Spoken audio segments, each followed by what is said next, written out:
Hello.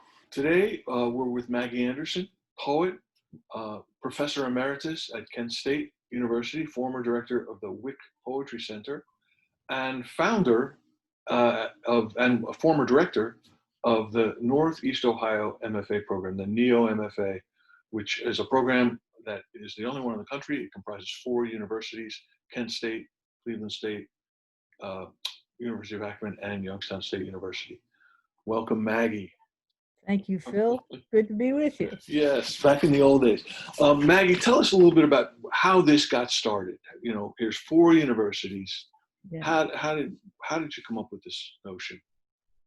Well, I probably didn't come up with it all by myself. I remember talking with a number of people about it, but I think that the thing was that Northeast Ohio didn't have an MFA program. There was one in Bowling Green, one in Pittsburgh, but there wasn't one for that immediate area.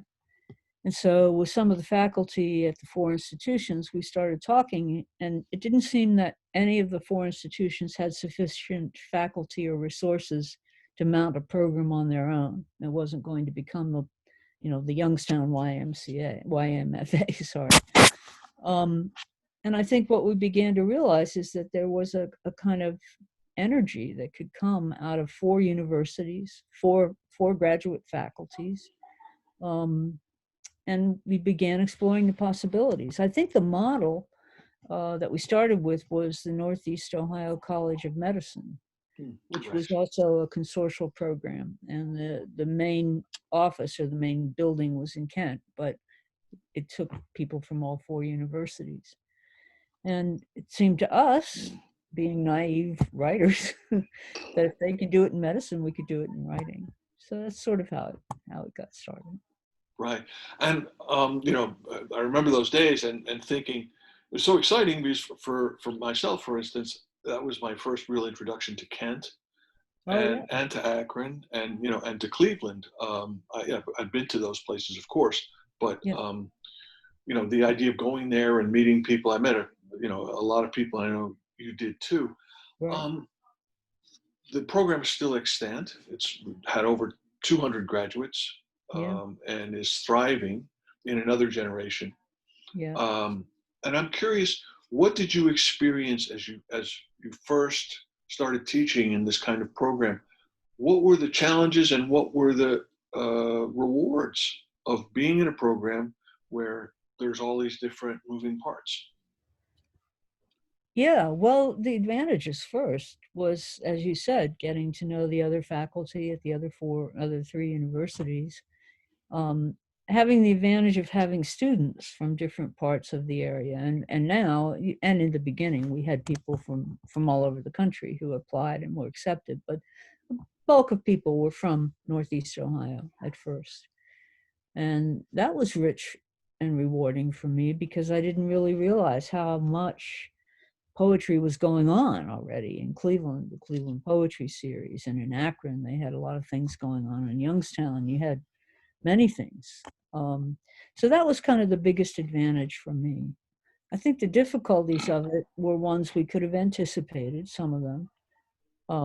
You get 4 people, four institutions, in a sense, vying for students and vying for classes. And there's this inevitable tension. And I think when I was leaving, I stopped being the director and retired at the same time. It seemed to me that some of that settled down after a while. The other thing was, of course, the students didn't want to drive from point A to point B. And I still think we had an idea at one point that we were going to get a bus. That's right. Start out from someplace like Newton Falls, Right. Stop in Youngstown, Cleveland. Right. But yeah, I think there were more advantages in my way of thinking. The other thing for me as a teacher was I got to teach interdisciplinary things. Through the Wick Center, we had a program in which graduate students, M.F.A. students, could sign up for a 3-week course in the summer, and it was multi-genre. So we had poets and fiction writers, and once we had a playwright. And it was from all 4 universities. And the Wick connection was that Walter and Robert Wick, who were the original endowers of that program, live in Arizona. And so they had a week of class in Ohio. Then they had all expense paid trip to Arizona, where they hung out with Bob Wick, who is a sculptor, and they got to look at his work and talk about sculpture and poetry, and we did lots of hikes in the mountains around and saw some things, and went back for the third week in Ohio. And that I think was probably for me the high point of the whole thing, the opportunity to do that and to, you know, have a class that moved in a way. And moved drastically. I mean, a lot of people, especially from Northeast Ohio, had never been in Arizona, maybe had never seen mountains. Right. And so that was kind of exciting too. And it expanded their work enormously. All the students who have gone to the Bisbee workshops, Bisbee, Arizona is the name, have gone on to publish books and have plays performed. That's amazing. I mean, bringing together people not only from, different regions, I mean, from Ohio all the way to Arizona, but also, as you say, interdisciplinary approaches, what prose writers learn from poets and vice versa. Right.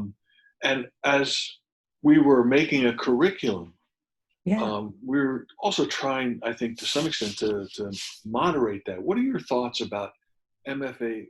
curricula in terms of what they ought to emphasize, what we were trying to teach? That's a good question. And I don't know if I certainly don't have one answer to that, but it seems to me that the value of the way we were trying to organize it is it takes away some of the preciousness of solely residential M.F.A. programs, where you're in a kind of hothouse of other writers, other poets, if you're a poet, fiction writers, if you're a fiction writer, and not enough air comes in from the larger world. And to me, that's one of the most important things about being a writer, is to, to have time to write and make time to write, but also to be able to explore lots of different opportunities, because anything informs writing, anything. A trip to Arizona, study of cadavers. Who was that? I've forgotten her name, but there was a poet, who just did a book after an interdisciplinary thing she got in her university to go study in the medical school and be a fly on the wall in the cadaver rooms. And that was the kind of thing I had envisioned, and I think you and I were on the same page about that. The bigger, the better. The more cross-sectioning, intersectionality, if we've got that word now, Right. the better, seems to me. Yeah, and in fact, too, the notion of having, I love that idea that the fact it's true that we had different students. It was a large enough program so that you'd walk into a classroom and the students wouldn't necessarily have all come on block. The Right. way, you'd have two from Cleveland, two from Akron, and they may or may not have known one another, but the whole group certainly would never have Right. been together in such a way as to create that kind of hothouse effect that you Yeah. talk about, which is, I guess, just a feature of the demographics that we had. Yeah. I'm sure that's And part I of. think we exploited that Yeah. well in the curricular discussion. As a young writer, a person looking at doing an MFA, we try to put ourselves in their place. What would you advise? I mean, if somebody who's looking, say, I want to get into an MFA program, what should I do? Well, first, I'd probably want to know why they wanted to get into the program and what Right. they had in mind for it. Right. But I think what I would advise is that you first of all read and study the work of the faculty.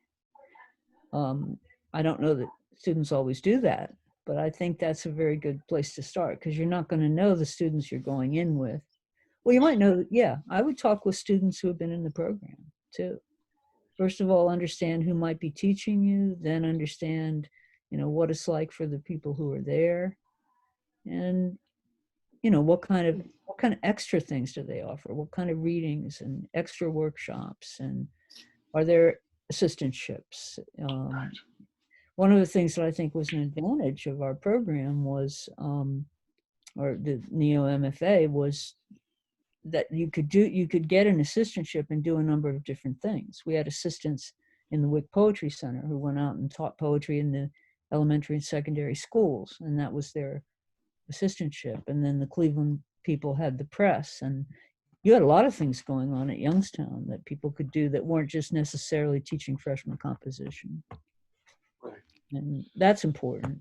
I mean, when I think back on my own program, the opportunity to teach and work with some really good faculty were the main things that I was looking for and found in the program I went into. How about you? What you had?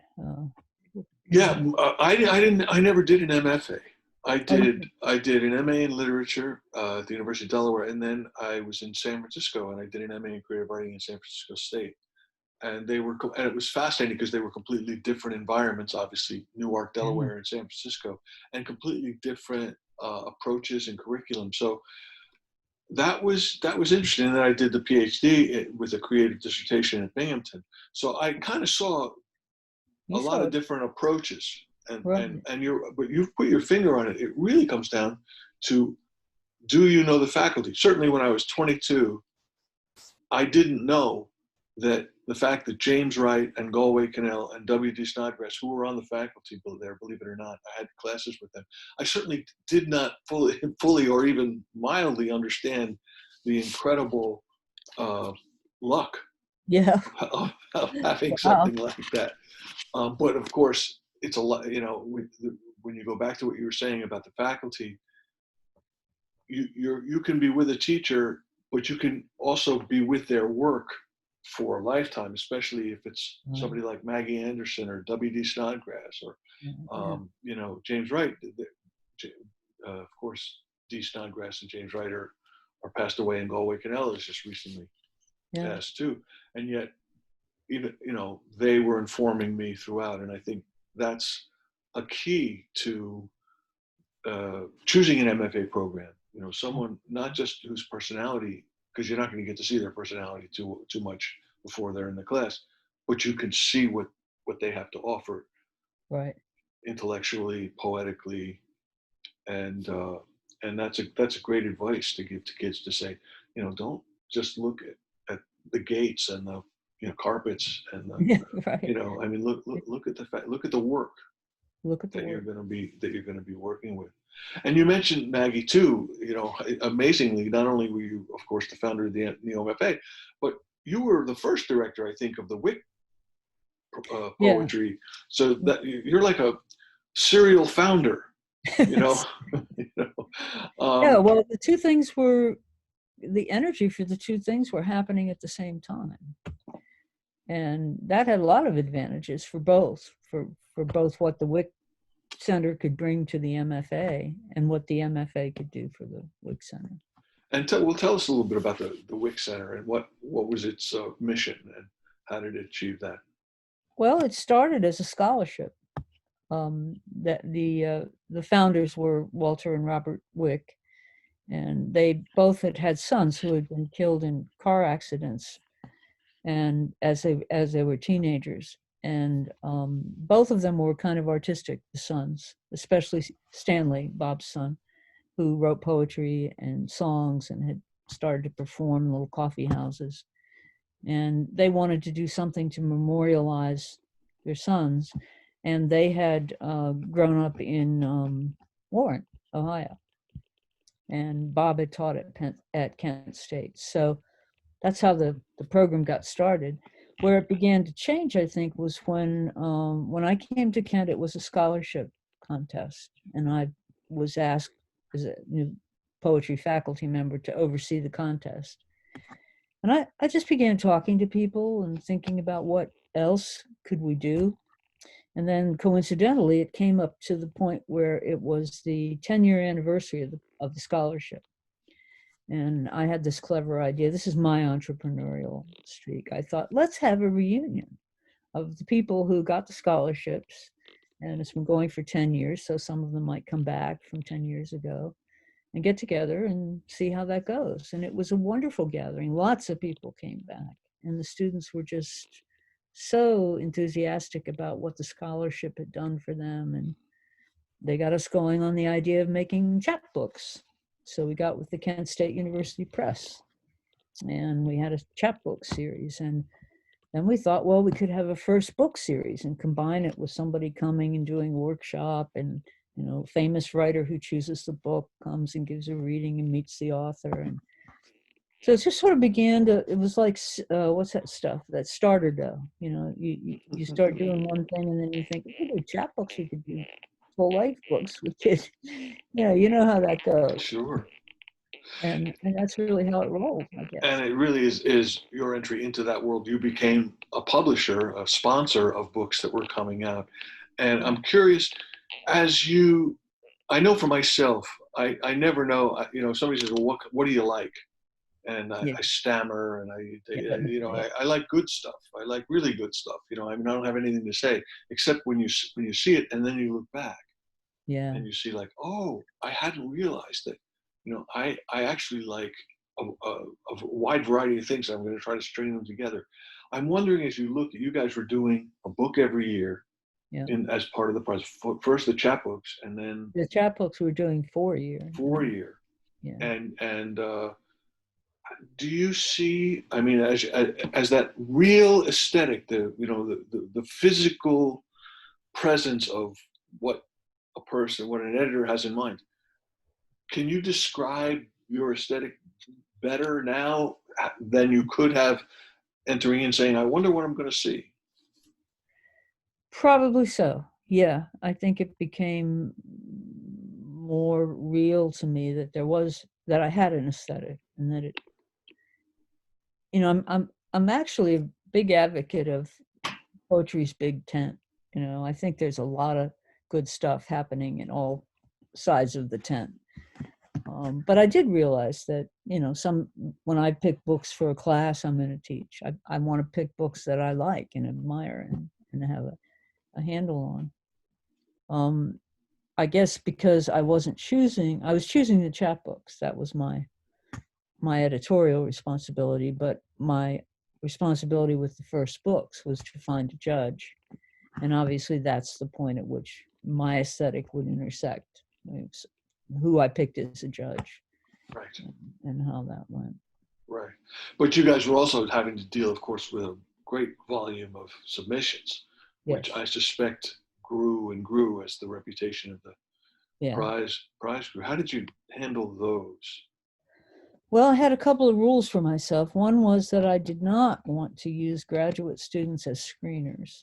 Not because I don't like graduate students, but because I think in some ways your tastes are more narrow when you're a graduate student than at any other time in your life. Because you're so into your own work, and you're testing your work against your peers. And so one of the things I did that I think helped the overall program was to, the screeners were people who had at least one and usually 2 books. So they were already, in the writing world, and their tastes weren't as parochial as they might have been for the graduate students. And we just divided them up. Some people were willing to screen 100 manuscripts. Some people would do 200 or 150. And then they would pick, I forget now what the number was, but it was something like 5 or 10, and we maybe had 5 screeners. And then that clump would go to the final judge too. Right. An amazing process. And of course, the happiest moment, and I wonder if you were the one who got to make this call, is when you actually inform the person that those are just magical times for publishers, aren't they? Yeah, they're really great. They're really great. You get to literally call and change somebody's life. Absolutely. And you hear it, and you call them on the phone. Yes. The most strange thing was when we had one winner, Lisa Kaufman, who was in Honduras when she won, and we couldn't find her. And it was the time to announce the prize, and we sent things to the address that was on the manuscript, and we called the number that was on the manuscript. It had been disconnected. It was kind of a crazy time. And finally, I don't know how, but somebody told me that she was from Kentucky and her mother still lived there, and we found her mother in Kentucky. And her mother and Wow. I became kind of fast friends. She said, "Well, what do you want her for?" I said, "Well, I'm going to tell her she won a prize." I'm Ed McMahon. Yeah, right. Yeah. So Yeah. that, yeah, I mean, they're funny stories, and it's so nice to watch, the careers develop. One of our first book winners, Honoré Fanon Jeffers, Oh, who, yes, has gone on yeah, to a was great just, career. She just yeah, won a prize. she I was, just saw her yeah, name. she won a couple prizes, but she was also on the long list for the National Book That's Awards. what it was. Yeah, so yeah, it's exciting, and they're very loyal. I mean, I think part of what was a good idea in retrospect was to have the opportunity for the usually younger person, I don't want to say, newer person somebody who doesn't have a book, gets to give a reading with the famous poet who chose the book. And, that's a big deal. And then I also put in, or some of us put in, the idea that the winner of the contest, the younger writer, um, would do a workshop with our students. So it was a whole week long thing in which they got to know the people at the WIC Center and our students and the person who had chosen their work. And, I think that was a good component. I don't know how they're going to do it now since we're all doing everything online, but well, they did do the reading online. I just saw now. And before we started recording, we were talking about the terrible situation the students are in, not having it. I think that all this discussion about the interactivity, Yeah. the personal connections, just makes it all the more poignant and sad of Yeah. the situation we're in now. And and I know that the NEOMFA, I haven't taught there in some years, but I assume that they're doing all their classes online now. And ironically, even though I'm sure that saved a lot of mileage, I still would. I think they would have preferred, and I would have preferred, be on Route 80 rather than be in your bedroom behind a screen. Exactly. And I think, You know, yeah, I think the students would prefer that as well. yeah. Yeah. So we talked about students entering a program. What about students leaving a program? Student, who's now okay, they've got their manuscript, they've got their M.F.A. What advice do you have for them, Maggie? Um, well, I guess I would try to start from the beginning to encourage students in an MFA program not to have too narrow a goal. Like, here's my goal. I'm going to go into this program. I'm going to write a book of poems. I'm going to send it to a contest. I'm going to win. That's not good. That's not, it's not enough room. And that's why I think the different kinds of assistantships and even volunteer or internship that's right. We had an internship in that program. That's right. Yeah, yeah. The That was, internship component yeah, that they that, did, they worked for credit yeah, with site supervisors and professional right. organizations. Yeah.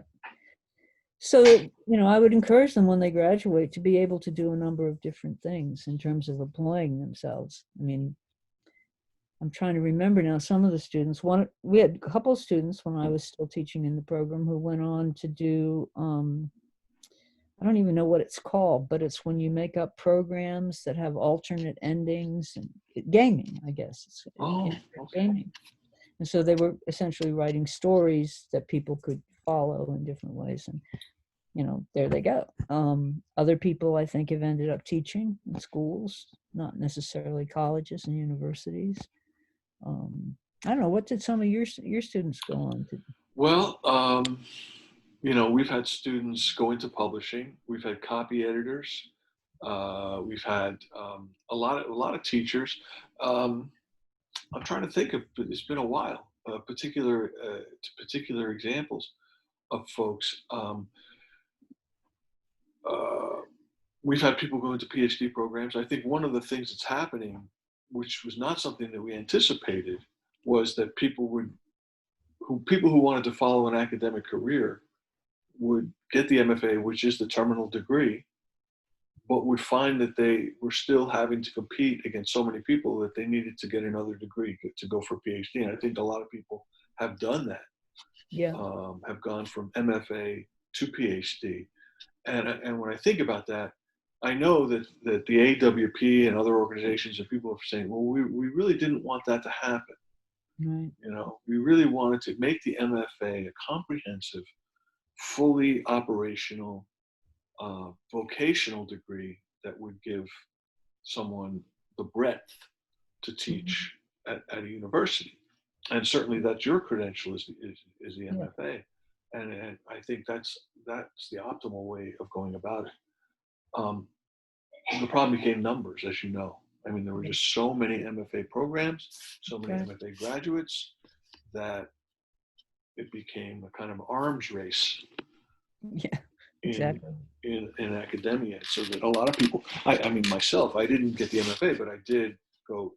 I mean, I taught a few years between getting my second MA and getting my PhD. Because during those years, it became clear I would never get a real full-time job without a PhD.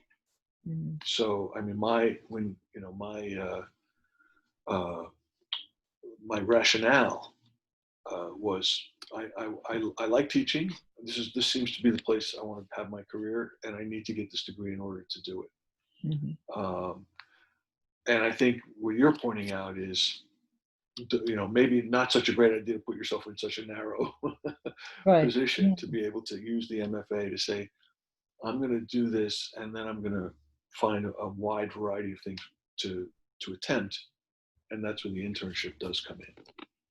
And there are lots and lots of things that people need writers for. Lots Exactly. and lots of things. Publishing, teaching, You bet.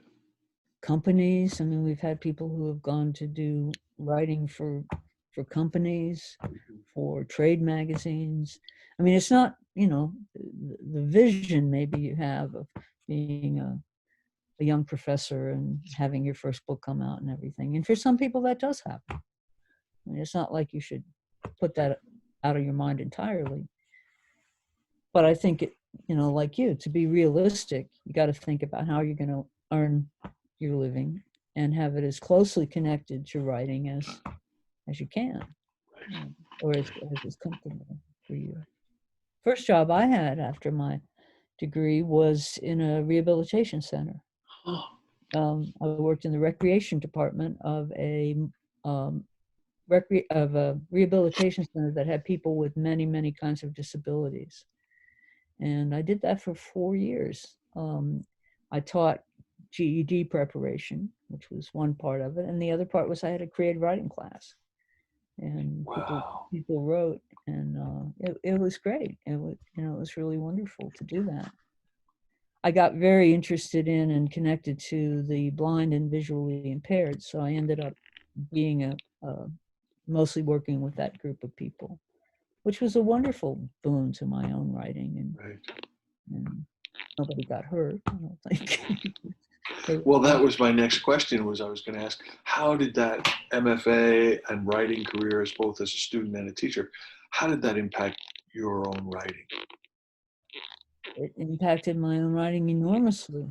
Um, I think that I was learning from the visually impaired people I was working with. I think I was learning how to articulate things that I had not seen. I was fascinated working with people who had been blind from birth, Mm. who had never seen anything.